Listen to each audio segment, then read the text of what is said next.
Hello? Is it? Oh, really? Thank you.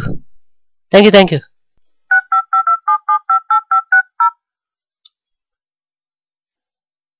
Hello Rohan,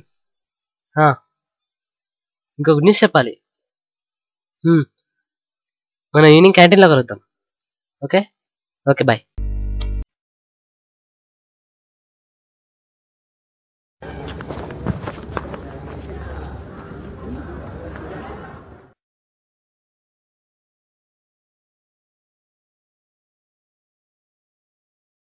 hi Rohan.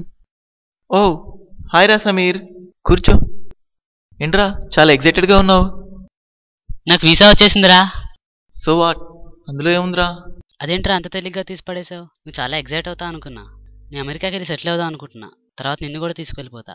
I'm giving you a golden chance. ఏమంటావు? మన దేశాన్ని వదిలి పక్క దేశంలో వెళ్ళడంలో అంత ఎక్సైట్మెంట్ ఏముందిరా? కమాన్ రా, మనల్ని టాలెంట్ పర్సన్స్ ఇట్లాంటి కార్పొరేట్ కంట్రీలో బతకలేం. కరప్షన్ కరప్షన్ కరప్షన్, అందరూ కరప్షన్ గురించి మాట్లాడేవే. కంప్యూటర్ కొంటావు, జెన్యున్ సాఫ్ట్వేర్ వేస్తావా, వెయ్యు డౌన్లోడ్ చేస్తావు, ట్రాఫిక్ పోలీస్కి చిక్కుతావు, 100 రూపీస్ ఇచ్చి తప్పించుకుంటావు. తెలుసా ఇవన్నీ కరప్షన్ అని? మనం ఏం చేస్తున్నాం? ఏం చేయట్లేదు, కరప్షన్ పెంచుతున్నాం తప్పిస్తే. మన ఇండియా 94th పొజిషన్లో ఉంది కరప్షన్లో. అంటే మనకంటే ముందు 93 కంట్రీస్ ఉన్నాయి కరప్షన్లో. అందులో అందరూ యూఎస్ అని చాలా పేరు మారిమోగిపోతుంది. అది 15th పొజిషన్లో ఉంది కరప్షన్లో. న్యూజిలాండ్ నంబర్ 1 పొజిషన్లో, ఇంగ్లాండ్ 13th పొజిషన్లో ఉంది. ఎక్కడ లేదురా కరప్షన్? దునియా మొత్తం corruption. Where there is a desire for money, there is a chance for corruption. అబ్బా, కరప్షన్ గురించి వదిలేరా. సెక్యూరిటీ ఎక్కడుంది ఉమెన్ కి మన కంట్రీలో? న్యూస్ పేపర్ చూస్తున్నాం, ఎన్నో రేపులు, ఎన్నో కిడ్నాప్లు. మన ఢిల్లీ ఇన్సిడెంటే ఒక ఎగ్జాంపుల్. రే సమీర్, నీకు విషయం తెలుసా? అమెరికాలో ప్రతి 20 నిమిషాలకి 18 మంది అమ్మాయిలు రేప్ కి గురవుతున్నారు. సెక్షువల్ అసల్ట్స్ లో అమెరికా నంబర్ 1 పొజిషన్ ఉంది. ఇంకేమిస్తావురా సెక్యూరిటీ? అది కంట్రీని బట్టి ఉండదురా, అందులో ఉండే మనుషుల్ని బట్టి ఉంటుంది. అబ్బా, ఇండియా ఇంకా డెవలపింగ్ కంట్రీయే కదరా. 1970s లో కూడా అమెరికా డెవలపింగ్ కంట్రీ. 1990లో కూడా దుబాయ్ డెవలపింగ్ కంట్రీ. వాళ్ళు వాళ్ళ దేశాన్ని సర్వ్ చేసుకున్నారు, మనం మన దేశాన్ని సర్వ్ చేసుకోకుండా పక్క దేశాన్ని సర్వ్ చేసుకున్నాం. రాయిని తంతేనో తిడితేనో శిల్పం అవ్వదురా, చెక్కితే శిల్పం అవుతుంది.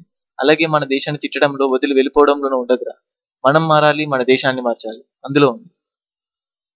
కానీ మనం ఆ రిచ్ లైఫ్ మిస్ అవుతాం డ్యూడ్. రే, నిన్న క్వశ్చన్ అడుగుతా, సుడిగా సమాధానం చెప్పు. నీకు రిచ్నెస్ ముఖ్యమా, రిలేషన్షిప్స్ ముఖ్యమా?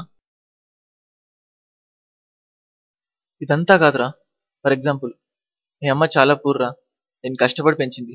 నీకు రిచ్ వైఫ్ వచ్చింది కదా అని అమ్మను వదిలేసి వెళ్ళిపోతావా? ఇండియా కూడా నాకు అమ్మ లాంటిదేరా. మా అమ్మను వదిలేసి నేను ఎక్కడికి వెళ్ళను. ఎందుకంటే I love my mother, I serve my nation. నేను కన్విన్స్ చేయడానికి ట్రై చేయకరా. ఇలాంటి మోరల్స్ చెప్పుకోవడానికి వినడానికి బాగుంటాయి కానీ ప్రాక్టికల్గా పనిచేయరా. బట్ దోస్ ఆర్ ఫ్యాక్ట్స్ రా.